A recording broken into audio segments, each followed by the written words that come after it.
Greetings YouTube, Joe here with Culination Media, and welcome back to another episode of Pokemon XD Gale of Darkness.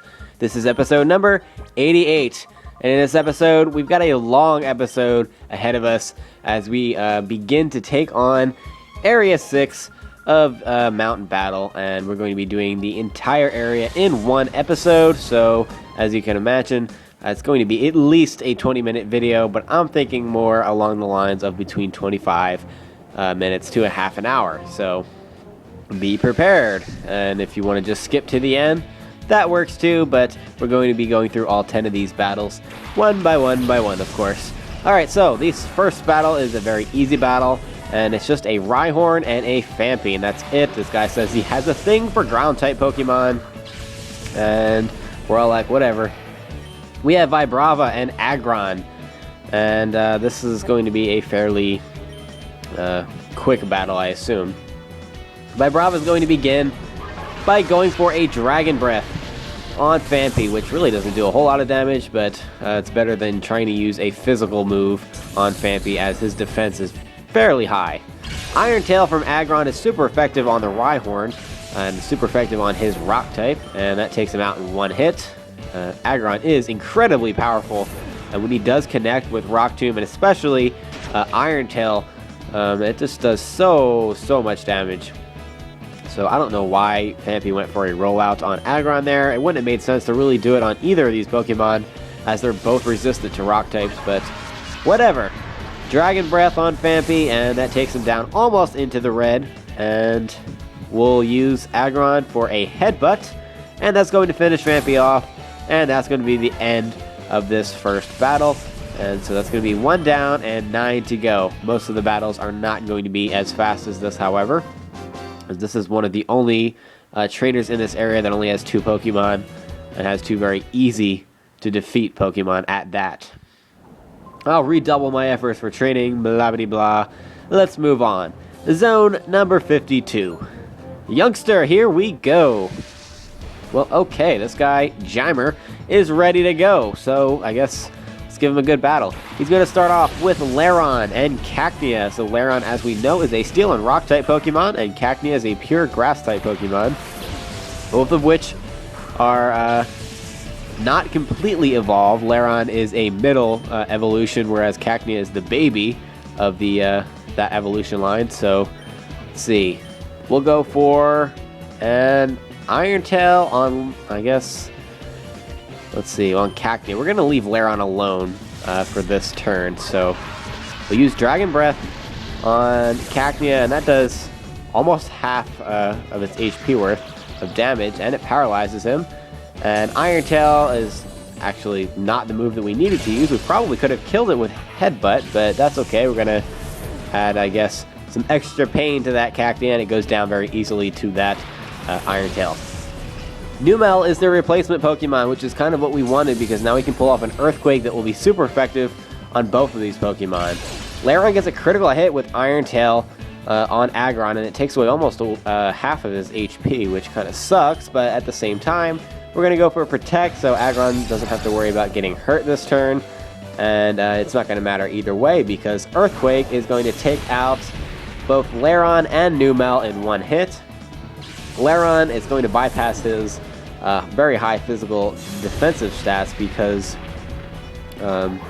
Earthquake has a 4 times advantage on him, and Numel's part Fire type is weak to ground as well. After defeating those 2 Pokemon, Vibrava grows up to level 43, which is always nice. We have 2 more levels to grow until he will evolve, finally, and that'll be our last evolution. Houndour is the replacement Pokemon, and it is a Fire and Dark type, so we could go for another Earthquake, but I don't think that's going to be necessary. With Houndour's very low defenses, it's pretty fragile, so we're going to go for a Dragon Breath, and as you can see, that does more damage than you think Dragon Breath would, and we'll be able to finish it off with a Headbutt. I could have went for a Rock Tomb, which would be super effective, but at the same time, I figured why risk missing and having to go another turn and all that stuff. So whatever, Headbutt does the job, and that's going to be it for this battle. Jeimer is done for, and that's going to be Zone 52. Moving on to Zone 53, and it's going to be the third battle of this area, I suppose, and we can shake things up a little bit. Vibrava has seen a couple of battles. We'll switch Ninetales in to get some action. This area is a wonderland of senior citizens. Haha, yes, that's so funny. It's funny that you said that because all of the trainers I fought up until this point were all senior citizens. That's just so funny. Alright, well, Krex is going to start with Kadabra and Vibrava. So Vibrava we know to be a ground and dragon type Pokemon with the Levitate ability, whereas Kadabra is very fast and special oriented, and it's a pure psychic type. It's the middle evolution between Abra and Alakazam. So the first thing we're going to do is use Ninetales to attempt to take out this Kadabra, and we are successful because that's a good thing because Kadabra can do a lot of damage with Psychic and Psybeam and whatnot. The replacement, Flappy, the pure electric type, also a middle evolution between Mareep and Ampharaz, and it also has the static ability, which can be very annoying if you make a lot of physical contact with it, or any physical contact at all. Iron Tail from Aggron on Vibrava knocks it out in one hit, and this Vibrava is actually a level higher than ours. Level 44, still goes down in one hit. Ninetales grows up to level 43 after defeating the Vibrava, and Aggron is ever so close to growing up to level 43, but not quite. We're going to have to defeat this Flappy first. We'll use a Flamethrower with Ninetales, and that just barely leaves Flappy with a little bit of health left. And we're going to finish it off with a Headbutt. I kind of didn't care about getting paralyzed from static because Flappy was the last Pokemon, so I was like, whatever. Headbutt ended up not getting us paralyzed anyway, so it doesn't matter. And after defeating Flappy, Aggron grows up to level 43, and that's going to be the end of Zone 43. Remarkable, yes, that was a remarkable battle indeed, because you really didn't even get a hit off, but that's alright. Okay, so we're up to Zone 54, and this guy, Feeply, has a love for Pokemon that are not fully evolved yet. So he has two Pokemon. It's a fairly easy battle because they're both weak to ground-type moves. So it's going to be Metang and Pupitar. Metang is in between Beldum and Metagross, and that evolution line is a Steel and Psychic-type Pokemon.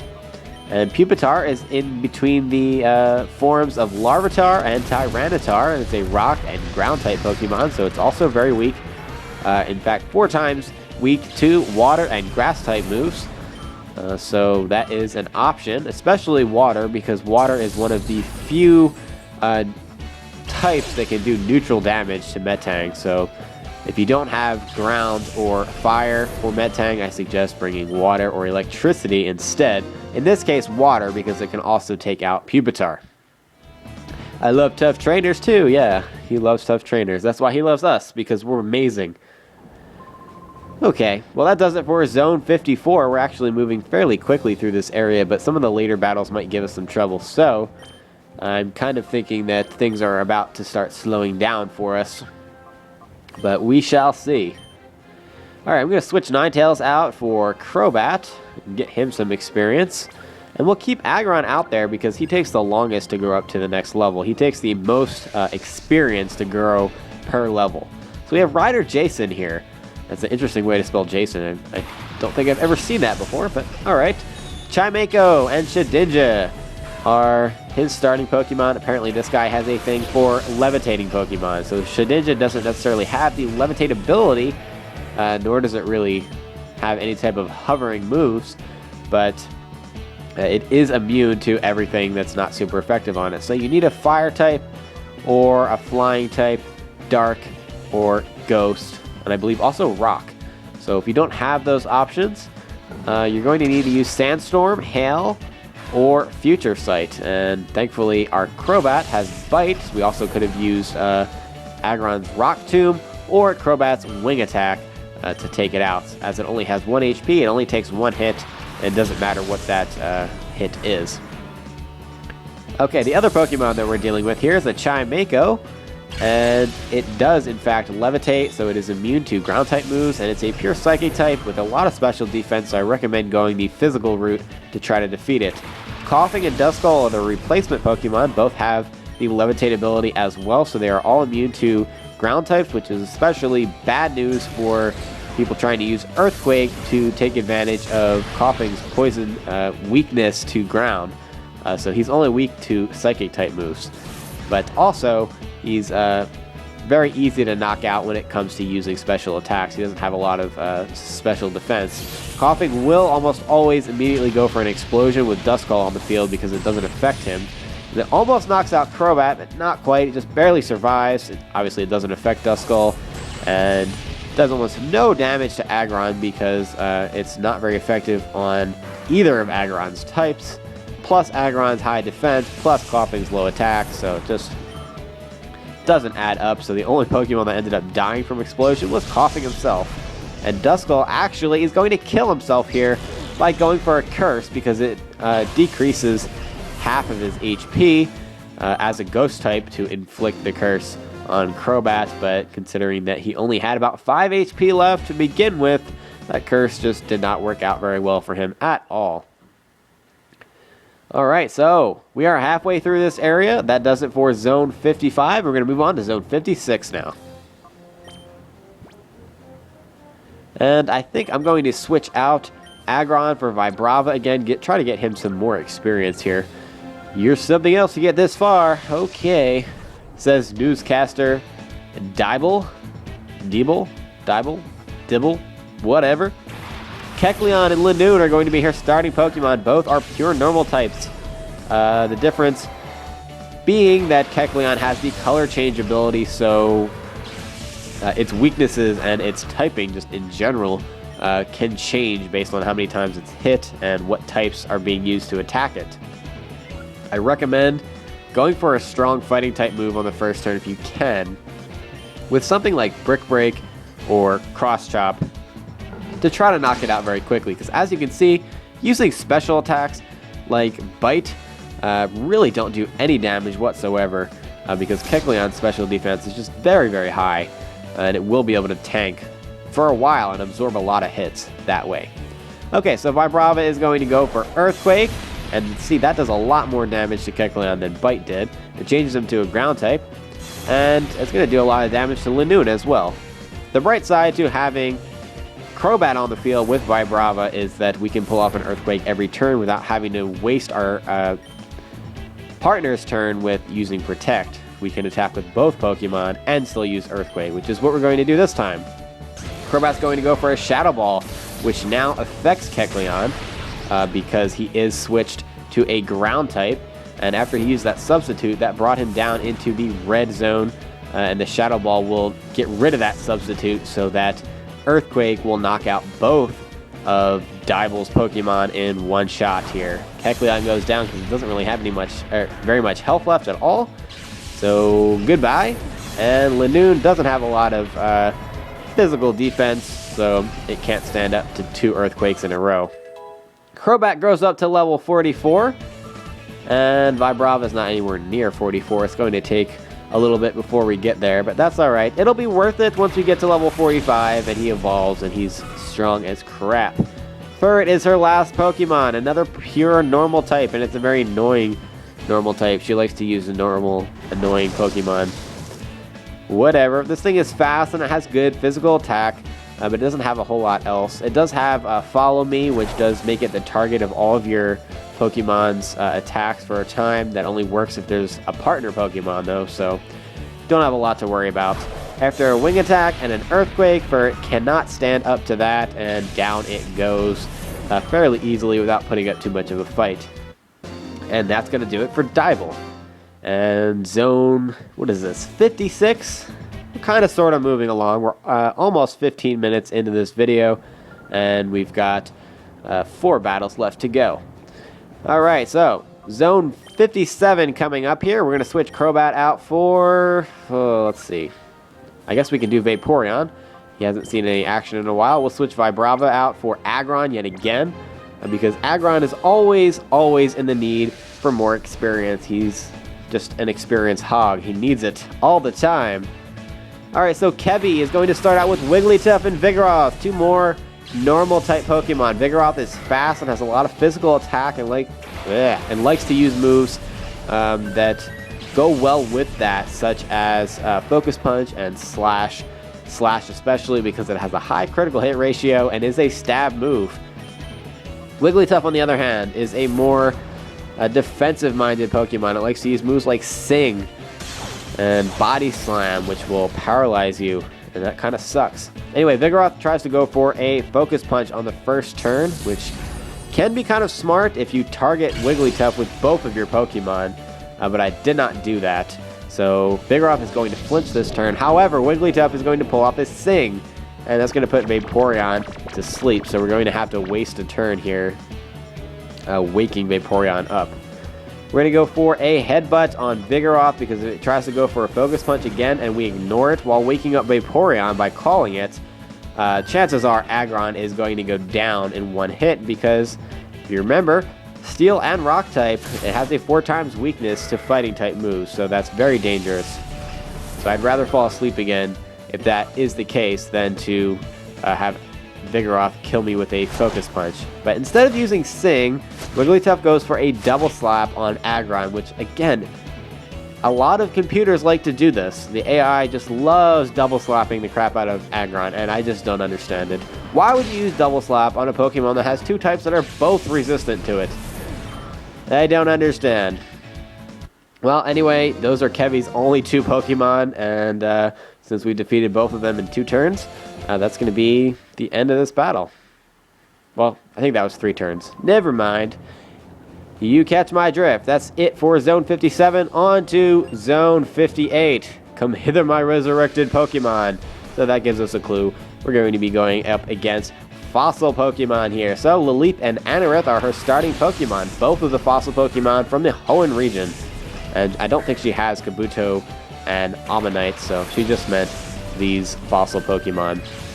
We have a clear advantage here, because Lilip is weak to Steel-type moves and Ice-type moves, which we have both of, and Anorith is weak to Steel-type moves, Rock-type moves, and Water-type moves.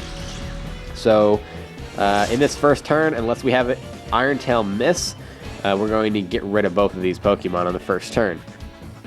Water Pulse. Going to get rid of Anorith very easily. Anorith is very fragile. If you do hit it with a Water-type move, especially like Water Pulse or Surf, it's going to go down in one hit, no problem. Fortress is the replacement Pokemon, and Fortress is a lot bulkier than Anorith, and even a lot bulkier than Lilip, which is saying something, because Lilip can definitely absorb some hits. Iron Tail, however, gets a critical hit on Lilip, and that's going to take it out, although I'm pretty positive that it would have knocked it out anyway. Dustox is the replacement for Lilip, so we have a Bug and Steel-type Pokemon, and we have a Bug and Poison-type Pokemon. For Fortress, the only move that's going to be super effective is a Fire-type move, and it's resistant to almost every other type besides Water and Electricity, so I suggest using one of those. Even Dragon is resisted by it, which is interesting. So we use Water Pulse that takes away about half of its health and gives it a confused state. Meanwhile, we're going to go for a Rock Tomb, which is super effective on Dustox and just leaves it with like 1 HP left, as always. What is it with this built-in false swipe? I swear it follows me throughout my entire life. Goodness. Silver Wind on Vaporeon does an okay amount of damage, and meanwhile Fortress is going to go for a takedown as it works its way through the confusion. And that does some damage to Vaporeon as well. But this battle's pretty much over. We'll go for another Water Pulse on Fortress, and that should take it out pretty easily, seeing as how it doesn't have a lot of health left, and Dustox has even less health left than Fortress does, so we can hit it with pretty much any move. So I'm going to go with a Headbutt to ensure that we actually get a move off on it, because Rock Tomb and Iron Tail both do not have 100% accuracy. But we knock them both out, and as a result, Aggron goes up to level 44. Which is awesome. And that does it for Cool Trainer, Gabson, and Zone 58. So we have 2 battles left to go. Zones 59 and 60. First, we're going to go battle this Cool Trainer at Zone 59. And I guess I can do some switching around since Aggron grew up to level 44.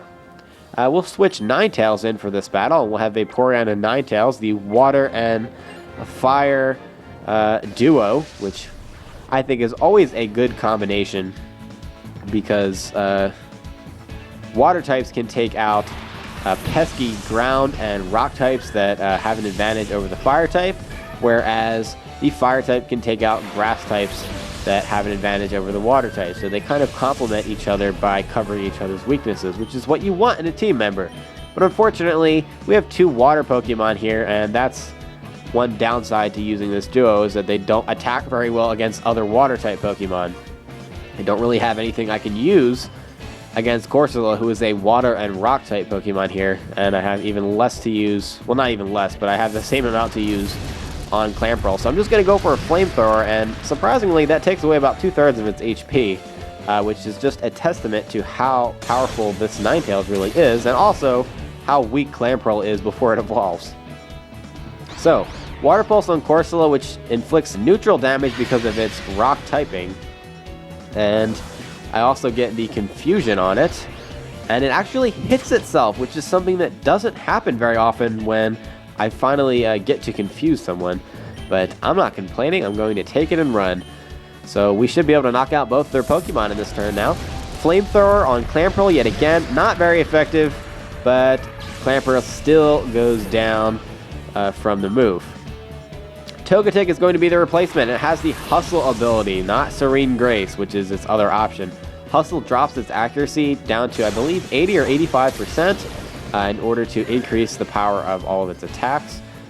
And Corsola goes down there. Goodbye. And we should be able to knock Togetic out on this turn with a Flamethrower and Ice Beam combo. Flamethrower is not super effective, but Ice Beam is, so if Flamethrower takes away about half of its HP, Ice Beam should indeed finish it off. Fingers crossed. Yes. Down it goes. Goodbye, Togetic. And yes, it is possible to get Togetic in this game if you hold on to the Togepi that we traded for Zaprong. So you can actually hold on to it. There's no requirement to actually trade it in. And you can evolve the Togepi after purifying it and hold on to it. All that good stuff. I personally think Togetic is a waste of time until you can evolve it into Togekiss in the 4th generation. So I always trade it back. Even if I don't want to use it. Doesn't matter. Okay, so we just have Area 60 left, and it's going to be the area leader. And I'm going to go with Vibrava and Crobat in this battle. I'm the last line of defense for Area 6. Alright, well let's do this. Area leader Hampy. And he's going to start out with Castform and Solrock. So, we have a Rock and Psychic type Pokemon with a Levitate ability, and we have Castform, the normal type Pokemon that has a lot of flexibility when it comes to weather, so it changes into different types. So I'm assuming they're going to go for a sunny day here because Solrock likes to use fire type moves like Flamethrower and Fire Spin. In fact, I think it learns Fire Spin in its moveset for level up. So Shadow Ball is super effective on Solrock. So I went for that, and Crunch with Vibrava takes it out. Earthquake would have been pointless because Solrock has the Levitate ability. Out comes Solrock's replacement, a very predictable choice at that, and it's going to be Lunatone. Castform is charging up Solar Beam, probably to use on Vibrava, I'm assuming. And I'm assuming also that Solrock was going to go first and go for a Sunny Day to immediately power up that Solar Beam. Shadow Ball is not quite enough to knock out Lunatone, but Crunch will be. So we get rid of both of those Rock and Psychic type Pokemon very quickly, which is good news. The bad news is we're about to get hit with a Solar Beam. Exploud is a replacement for Lunatone. It's a pure normal type, and it has a huge flexibility when it comes to attacks. I don't know why Castform ended up going for Solar Beam on Crobat there. It's kind of a stupid move, but whatever. Maybe they were expecting me to switch Crobat out because of the type disadvantage with Solrock. Not entirely sure. Now we're going to get rid of Castform. Wing attack, and that does an okay amount of damage, but now we can pull off an Earthquake because we don't have any levitating Pokemon, and that's going to get rid of Castform pretty easily. And of course it doesn't affect Crobat, so we're home free to just use this for the rest of the battle. Unfortunately, there's only one Pokemon left, so there's not much of a battle left. Exploud is going to go next with a Hyper Beam, and it's a stab move, and with Exploud's very high attack stat, Vibrava stands absolutely no chance of surviving that. So that just does a crazy amount of damage. So with this turn and this battle coming to a close, we're going to send out Aggron to get some pretty much free EXP because Exploud cannot attack this turn after using Hyper Beam. So we'll go for a Wing Attack. We get a critical hit, but it doesn't matter. Exploud goes down, and that's going to be the end of this battle. It's going to be it for Hampy, and that's going to be the end of Area 6 of Mount Battle. Awesome.